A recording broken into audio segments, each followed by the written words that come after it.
What's going on, guys? I just got done watching Thursday Night Football between the Cleveland Browns and the Baltimore Ravens, which of course was the first game back for the real NFL officials. And overall, I thought it was a very entertaining game. I enjoyed watching it the whole way through, and it really played out the way that I thought it would. I thought the Ravens would come in maybe a little bit faster off the beginning, but it ended up being about the same score that I predicted.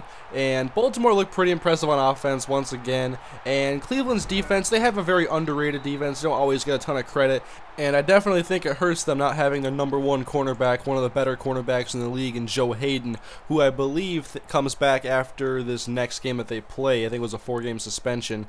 But one of the surprises for me in this game for the Cleveland Browns was Brandon Weeden, and that's because he looked very good towards the end of the game, and he gave them an opportunity to win. He helped them go down the field after they had 2 penalties on the same play that backed them up to like 2nd down and 32 from like the Baltimore, like near the Baltimore 45-yard line. And he helped bring them back down the field and gave them a shot to win. He threw the ball into the end zone on 4th down, and it was incomplete. It was just one of those scenarios, basically like Monday night, where it was a jump ball and see who comes down with it. But there was a penalty on that play by Paul Kruger, a very stupid penalty for shoving Joe Thomas, and he went to the ground. They threw a flag, and they got one more shot, and Brandon Weeden got hit on the play, or he got brushed a little bit by someone's arm, and he threw the ball out of the back of the end zone, and that was the way the game ended. But overall, I think Cleveland Browns fans have to be slightly impressed at least with Brandon Weeden. The only knock on him is that he's improving, but he is also like 29 years old next month, and so there's always that in the back of your mind. It's like, yeah, he's improving, but how big is his window?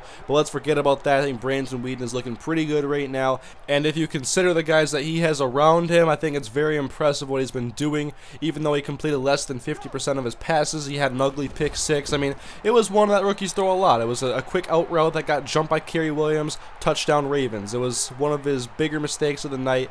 He had no touchdown passes, partially because Greg Little decided to drop multiple passes in this game. That one was a tough catch, but if you're going to be a #1 receiver, most #1 receivers catch that football, and Greg Little only had 4 catches. He should have had like 6 or 7 in this game. And I thought that Brandon Weeden's most consistent threat out of the receiving game was Trent Richardson, and there was one play in this game that I was raving about. I talked about it on Twitter. It was where Trent Richardson picked up a blitz of Ed Reed, went out for a pass, made the catch, and he got the first down. It was a great football play, and I liked a lot of what I saw in Richardson in this game, although he only had 47 rushing yards. I like the way he runs the football, and he's also a good threat in the passing game, which is going to make him even more valuable in Cleveland, as they don't have real threats outside of him, and Ben Watson's pretty good at tight end, but there isn't a lot there that's consistent. I mean, Greg Little, Josh Cribbs left this game in the first quarter after being blasted on a punt return. They have Jordan Norwood, Travis Benjamin, who almost had a punt return for a touchdown in this game. But on the Baltimore side now, it was another very typical Joe Flacco performance. Took a lot of shots downfield. He did throw an interception in this game, one in the red zone. It was in the end zone, was intercepted by a linebacker, but he also had 356 yards passing. He had a lot of good throws as well.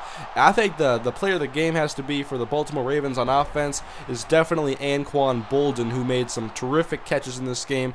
Definitely made the most out of the throws that Flacco was giving him, and he just made a lot of very good plays on the football. I mean, it's what a #1 receiver has to do. He was adjusting to the football, and he came up big when they needed him in the 3rd quarter especially. But other than that, there wasn't a whole lot of surprises for me in this game. I think that Baltimore's offense has definitely improved, and yeah, their defense has slowed down a bit. I mean, Ray Lewis is getting older, and so is Ed Reed. There is no Terrell Suggs, the reigning defensive player of the year. I think that hurts a lot with their pass rush. But, I mean, overall, the Ravens are a good football team, and the Browns have to work a lot, especially in their passing offense, because there's a lack of receivers there, and Trent Richardson can't do it all by himself. Brandon Weeden can't either.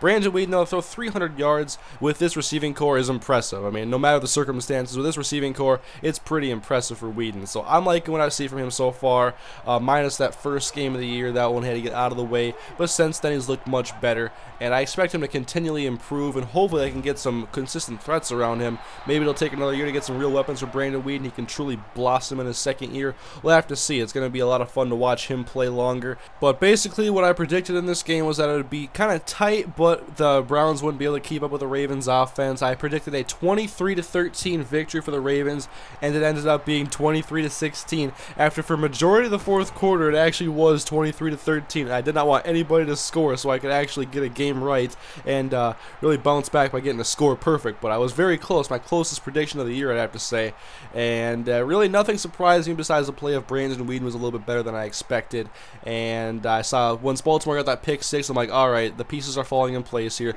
They finally made Brandon Weeden make the mistake, but can he answer the call of duty, and can he prove that he's an NFL quarterback that deserves to start longer than one season? And to me, he is being impressive, but I wonder how long if he's going to have the same head coach and offensive coordinator next year. I mean, there's going to be a new owner there. I think there could be a new front office, and so I really wonder what's going to be in store for Brandon Weeden's future, and if he has new scenery around him, if that's going to be good for him, because that team's 0-4 right now. I'm sure Shermer is on the hot seat.